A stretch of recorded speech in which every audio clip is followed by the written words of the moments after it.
साथियों, उत्तर प्रदेश की इस सीरीज में आज मैं आप लोगों को पढ़ाऊंगा उत्तर प्रदेश के इतिहास के बारे में। उत्तर प्रदेश के इतिहास के बारे में यदि आप देखें तो इसकी पहली वाली वीडियो हमने शेयर कर दिया है।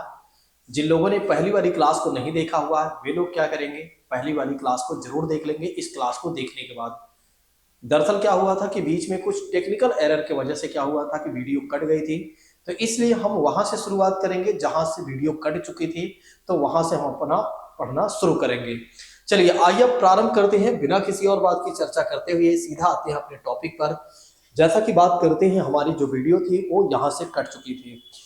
देखिए यहाँ पर कहा गया है कि बौद्ध परंपरा के अनुसार, हमने आपको बौद्ध धर्म के बारे में बताया था कि बौद्ध धर्म के जो संस्थापक थे वे थे गौतम बुद्ध जी के बारे में हमने आपको बताया था, वही थे। उनके पूरे जीवन काल के बारे में भी हमने आपको बता दिया है, ठीक है।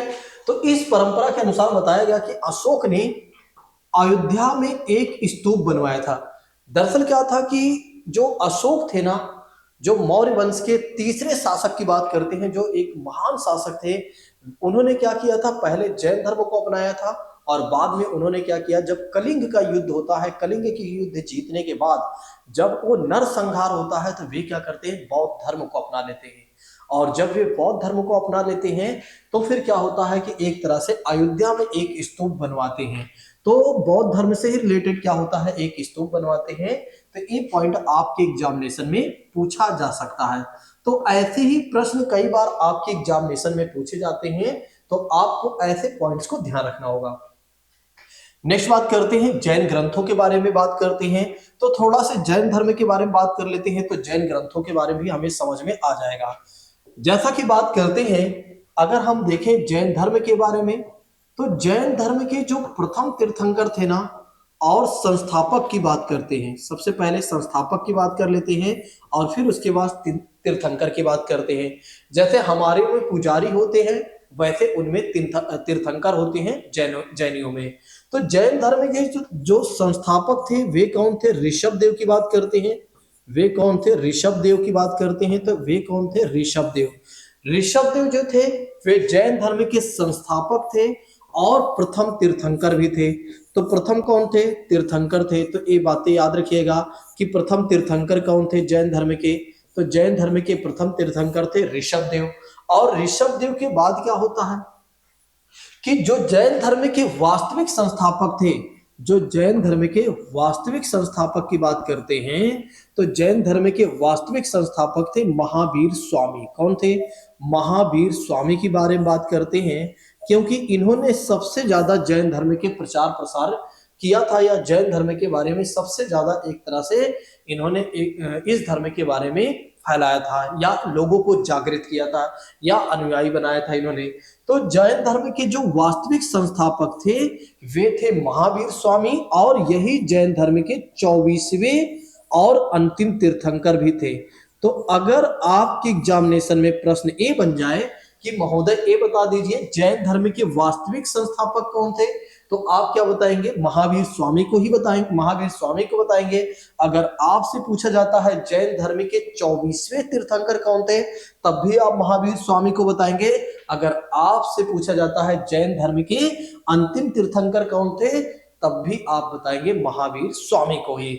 और जैन धर्म के वैसे अगर आप संस्थापक के तौर पर देखें तो कौन माने जाते हैं, ऋषभ देव माने जाते हैं। और यही ऋषभ देव की बात करते हैं, तो यही ऋषभ देव की बात करते हैं, तो ये प्रथम तीर्थंकर या संस्थापक थे, ठीक है। लेकिन वास्तविक तौर पर किसे आप बताएंगे, महावीर स्वामी को बताएंगे। तो यहाँ पर जैन ग्रंथों के अनुसार कुछ बातें कही जा रही हैं, यानी कि जैन धर्म में भी क्या हुआ था, कुछ ग्रंथें लिखी गई थी। उन ग्रंथों के अनुसार बताया जाता है कि आदिनाथ की बात करते हैं, जो कि 24 तीर्थंकरों में से एक थे।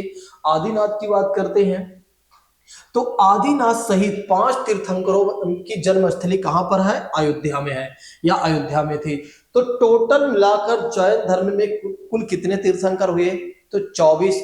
और 24 में से 5 ऐसे तीर्थंकर थे जिनका जन्म उत्तर प्रदेश के अयोध्या में हुआ था। तो आपके एग्जामिनेशन में अगर प्रश्न बने तो आप फिर ये बातें बता ही दीजिएगा।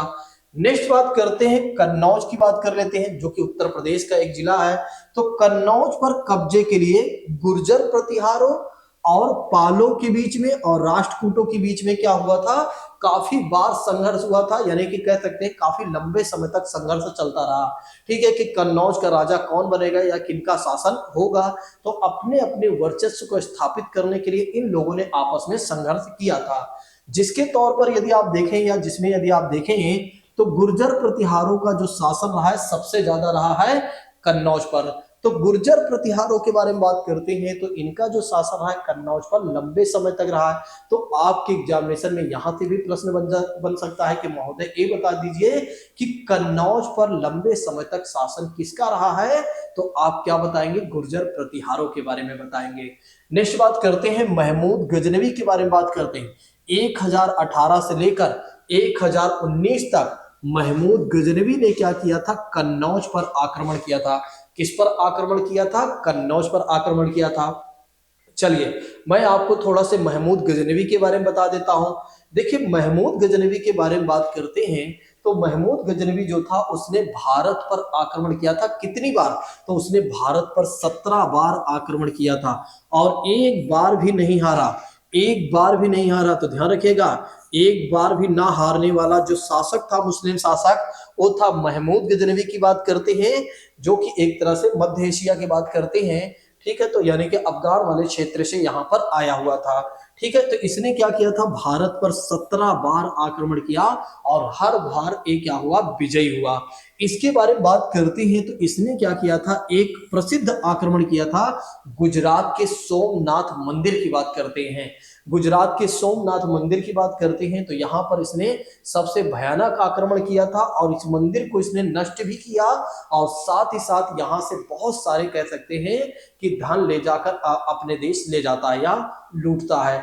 वैसे तो एक जो महमूद गजनवी था ना, इसके बारे में बात करते हैं तो इसका मुख्य उद्देश्य था भारत पर आक्रमण करने का, कि भारत से धन को लूटना और अपने राज्य में वापस ले जाकर अपने राज्य का विस्तार करना या अपने राज्य का विकास करना, इसका मुख्य उद्देश्य था। महमूद गजनवी के बारे में बात करते हैं। बहुत सारे छात्र ये सोच रहे होंगे अगर महमूद गजनवी ए है तो मोहम्मद गोरी कौन था। देखिए मोहम्मद गोरी वो था जिसने भारत पर जो आक्रमण किया था, भारत में मुस्लिम सत्ता की स्थापना के लिए किया था और जिसने अपने लक्ष्य को भी पूरा किया था। तो ध्यान रखिएगा, महमूद गजनवी अलग है और मोहम्मद गोरी अलग है। महमूद गजनवी का केवल उद्देश्य था भारत से धन को लूटना और मोहम्मद गोरी का मुख्य उद्देश्य था भारत में मुस्लिम सत्ता की स्थापना करना। जिसने क्या किया था, तराइन का 2 युद्ध लड़ा था। मोहम्मद गोरी के बारे में बात कर लेते हैं तो मोहम्मद गोरी के बारे में बात करते हैं तो इसने क्या किया था, तराइन का 2 युद्ध लड़ा था। तो तराइन का पहला युद्ध कब हुआ था, 1191 में हुआ था। किसके बीच में हुआ था, तो पृथ्वीराज चौहान की बात करते हैं, पृथ्वीराज चौहान की बात करते हैं और मोहम्मद गोरी के बारे में बात कर लेते हैं। तो मोहम्मद गोरी और पृथ्वीराज चौहान के बीच में यह युद्ध हुआ था 1191 में, तराइन का पहला युद्ध, जिसमें पृथ्वीराज जो चौहान होते हैं वे विजयी हो जाते हैं और मोहम्मद गोरी जो होता है वो हार जाता है। और जिसकी वजह से क्या होता है कि आगे चलकर 1 साल बाद मोहम्मद गोरी क्या होता है, हार जाने के बाद अपने देश उसी समय अपने देश चला जाता है और 1 साल बाद दोबारा वापस आता है और दोबारा तराइन का दूसरा युद्ध लड़ता है। कब, 1192 की बात करते हैं। तो 1192 की बात करते हैं तो इसने दूसरा युद्ध लड़ा था और दूसरे युद्ध में क्या होता है, पृथ्वीराज चौहान की बात करते हैं, इनको ये हरा देता है और मोहम्मद गोरी की बात करते हैं तो ये जो होता है विजयी हो जाता है। तो ध्यान रखिएगा, मोहम्मद गोरी के बारे में बात कर लेते हैं। मोहम्मद गोरी के बारे में बात करते हैं तो ये विजयी हो जाता है। मोहम्मद गोरी की बात करते हैं तो विजयी हो जाता है दूसरे युद्ध में। आपके एग्जामिनेशन में प्रश्न अगर बन जाए कि तराइन का दूसरा युद्ध किनके बीच में हुआ था और कब हुआ था, तो आप बताएंगे 1192 पृथ्वीराज चौहान मोहम्मद गोरी के बीच में हुआ था, जिसमें मोहम्मद गोरी जो था वो जीत गया था। और उत्तर प्रदेश में भी एक युद्ध हुआ था 1194 की बात करते हैं। ठीक है, और 1194 का जो युद्ध होगा उसे चंदावर का युद्ध कहा गया। क्या कहा गया है, चंदावर की बात करते हैं तो चंदावर का युद्ध हुआ था और यह हुआ था राजा जयचंद के बीच में, जयचंद के बीच में और मोहम्मद गोरी के बीच में हुआ था। किसके बीच में हुआ था, तो जयचंद और मोहम्मद गोरी के बारे में बात करते हैं तो इसके बीच में युद्ध हुआ था, जिसमें मोहम्मद गोरी जो होता है वो जीत जाता है, जिसके बारे में आगे मैं आपको बताऊंगा भी। ठीक है, तो ये जो महमूद गजनवी, देखिए मैंने आपको बताया है महमूद गजनवी अलग था, मोहम्मद गोरी अलग था।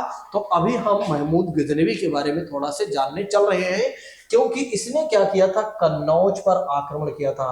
क्योंकि कन्नौज पर जो शासन था वो था गुर्जर प्रतिहारों का, और बाद में अगर आप देखें तो और भी लोगों का शासन होता है, वो तो हम बाद में देख लेंगे।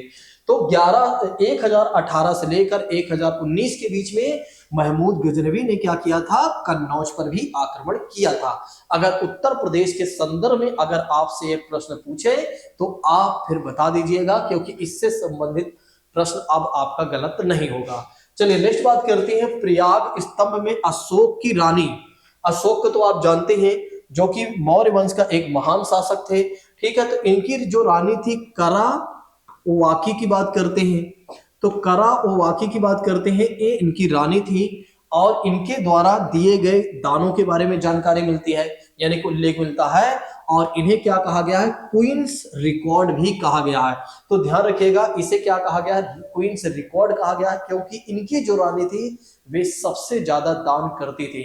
तो दान करने वाले रानियों में यदि आप देखें तो इनकी जो रानी थी करा ओवाकी की बात करते हैं, वे सबसे ज्यादा दान कर रही थी, इसलिए क्वींस रिकॉर्ड भी कहा गया है, या कह सकते हैं इनके बारे में इतिहास में बातें लिखी गई हैं। नेक्स्ट बात करते हैं, काशी की बात करते हैं। ये वही काशी है जो 16 महाजनपदों में से एक जनपद है, काशी की बात करते हैं। तो काशी के बारे में जो जानकारी मिलती है वो अथर्ववेद में मिलती है। तो काशी के बारे में अथर्ववेद में भी जानकारी मिलती है, और महाभारत के अनुसार बताया जाता है इस काशी नगर की स्थापना किसने किया था, दियोदास ने किया था। तो महाभारत के अनुसार ये बताया जाता है, महाभारत के अनुसार ये बताया जाता है कि जो काशी महाजनपद है इसकी स्थापना किसने किया था, तो दियोदास ने किया था। काशी महाजनपद की राजधानी, सॉरी, काशी जो है, काशी महाजनपद की राजधानी कौन सी थी, वाराणसी। जनपति नहीं, महाजनपद की बात करेंगे, जनपति थोड़ा सा गलत है। तो काशी महाजनपद की राजधानी की बात करते हैं तो वाराणसी थी। अगर आपके एग्जामिनेशन में पूछा जाए कि महोदय ये बता दीजिए काशी की राजधानी क्या थी, तो आप क्या बताएंगे, काशी की राजधानी, काशी की राजधानी आप बताएंगे वाराणसी के बारे में। नेक्स्ट बात करते हैं, गढ़वा के बारे में बात करते हैं, जो कि इलाहाबाद में आपको मिलेगा। और कुमार गुप्त के 2 शिलालेख की बात करते हैं, और स्कंद गुप्त की बात करते हैं, तो एक शिलालेख के बारे में इंफॉर्मेशन मिलती है। तो इलाहाबाद का एक जगह है वो है गढ़वा, और गढ़वा में यदि आप देखें तो कुमार गुप्त के 2 शिलालेखों के बारे में जानकारी मिलती है, और स्कंद गुप्त की बात करते हैं तो इसके एक शिलालेख के बारे में जानकारी मिलती है। आगे जब मैं भारत के इतिहास को पढ़ाऊंगा ना तो ये सारी बातें रिकॉल करवा दूंगा, इसलिए आप लोग अभी यहां समझते चलिए सारी चीजों को। चलिए नेक्स्ट बात करते हैं, गाजीपुर जो कि उत्तर प्रदेश का एक जिला है। तो इसके भीतरी स्तंभ शिलालेख में पुष्यमित्र शुंग के युद्ध और स्कंदगुप्त के युद्ध के बारे में जानकारी मिलती है। तो गाजीपुर के जो भीतरी स्तंभ शिलालेख है ना, यहां से पुष्यमित्र शुंग के युद्ध के बारे में जानकारी और स्कंदगुप्त के युद्ध के बारे में जानकारी मिलती है। 1194, याद करिए, अभी मैंने आपको बताया था कि 1191 में मोहम्मद गोरी का पहला युद्ध हुआ था तराइन का, जिसमें पृथ्वीराज चौहान ने हरा दिया था। और 1192 में क्या हुआ था कि मोहम्मद गोरी का और पृथ्वीराज चौहान का फिर से युद्ध हुआ था, जिसे तराइन का दूसरा युद्ध कहा गया, जिसमें मोहम्मद गोरी जो होता है वो जीत जाता है और जो पृथ्वीराज चौहान होते हैं वे हार जाते हैं। और 1194 में, ये देखिए 1194 में क्या होता है, मोहम्मद गोरी ने चंदावर का युद्ध लड़ा था, जो कि गहरवाल नरेश यानी कि कह सकते हैं वहां का राजा कौन था, जयचंद था। ठीक है, जो कि कन्नौज का शासक था जयचंद, और जयचंद को एक तरह से किसने हराया था, तो मोहम्मद गोरी ने हराया था। तो ये बातें तो आप ध्यान ही रखेंगे कि जयचंद जो राजा था कन्नौज का, उसको किसने हराया था, मोहम्मद गोरी ने हराया था। और महमूद गजनवी ने भी यहाँ पर आक्रमण किया था 1018 से 1019 के बीच में। नेक्स्ट बात करते हैं, 1018 में महमूद गजनवी ने क्या किया था, मथुरा के मंदिरों को नष्ट करवा दिया था या नष्ट कर दिया था। क्योंकि मैंने आपको पहले ही बताया है कि महमूद गजनवी का केवल और केवल एक ही उद्देश्य था, भारत पर आक्रमण करना और भारत से धन लूट कर ले जाना, और जो मंदिर मिले उसको नष्ट कर देना कहीं ना कहीं। इसीलिए इसे मूर्ति भंजक भी कहा गया है, इसे मूर्ति भंजक भी कहा गया है। किसे, महमूद गजनवी को, क्योंकि इसने क्या किया था, मथुरा के मंदिरों को नष्ट किया था और गुजरात के भी मंदिर को उसने नष्ट किया था। ये बातें हमने आपको बताया है, जो कि सोमनाथ के मंदिर थे जहां पर महादेव। और 1670 में क्या होता है, औरंगजेब ने मथुरा के कृष्ण मंदिर की बात करते हैं तो इसको नष्ट कर दिया था। ये जो कृष्ण मंदिर है ना, इसको किसने बनवाया था, वीर सिंह बुंदेला की बात करते हैं तो इसको इन्होंने बनवाया था। तो वीर सिंह बुंदेला के द्वारा जो बनाई गई कृष्ण भगवान की मंदिर थी, उसको किसने नष्ट किया था, तो उसको नष्ट किया था औरंगजेब ने नष्ट किया था, जो कि मथुरा में यह मंदिर थी। अशोक ने सारनाथ में एक स्तंभ बनवाया था और इस स्तंभ में शेरों को राष्ट्रीय प्रतीक के रूप में माना गया है, जिसे अशोक स्तंभ कहा जाता है। ये देखिए अशोक स्तंभ यहाँ पर है, आप तो जानती हैं भारत का नेशनल सिंबल है, यानी कि कह सकते हैं भारत का राष्ट्रीय प्रतीक है। तो भारत का जो राष्ट्रीय प्रतीक है वो है एक तरह से अशोक चिन्ह की बात करते हैं, जिसे क्या कहा गया है, अशोक का एक तरह से स्तंभ है, ठीक है, जो कि सारनाथ में इसके बारे में जानकारी मिलती है। नेक्स्ट बात करते हैं, यानी कि अगर आप देखें तो हमने आपको प्राचीन इतिहास के बारे में बता दिया है। अब हम अगली क्लास में जानने वाले हैं उत्तर प्रदेश के मध्यकालीन भारत के बारे में। तो दोस्तों, दो वीडियो में हमने आपको उत्तर प्रदेश के प्राचीन इतिहास के बारे में बहुत अच्छे तरीके से बता दिया है। जिन लोगों ने अभी तक पहली वीडियो को नहीं देखा हुआ है तो वे लोग क्या करेंगे, पहली वाली वीडियो को जरूर देख लेंगे। लेकिन अगर कोई चाहता है कि उत्तर प्रदेश की पूरी सीरीज को अच्छे तरीके से कंप्लीट कर ले, यूपी स्पेशल को अच्छे तरीके से कंप्लीट कर ले, तो उसके लिए हमने बना दिया है प्लेलिस्ट। आप क्या करिए, प्लेलिस्ट पर जाइए, एक एक वीडियो को अच्छे तरीके से देखते चलिए, क्योंकि अब आपके पास ज्यादा समय नहीं है। इससे बेहतर समय आपको कहीं नहीं मिलेगा और कभी नहीं मिलेगा, और इससे बेहतर कंटेंट आपको पूरे YouTube चैनल पर नहीं मिलेगा। दोस्तों, आइए हम अपनी अगली क्लास में बात करते हैं उत्तर प्रदेश के मध्यकालीन भारत के बारे में, या मध्यकालीन इतिहास के बारे में हम बात करते हैं। अगर आप लोगों को क्लास बेहतर लगे तो जाते जाते कमेंट करके जरूर जाइएगा। Thank you so much. जय हिंद दोस्तों, take care all of you.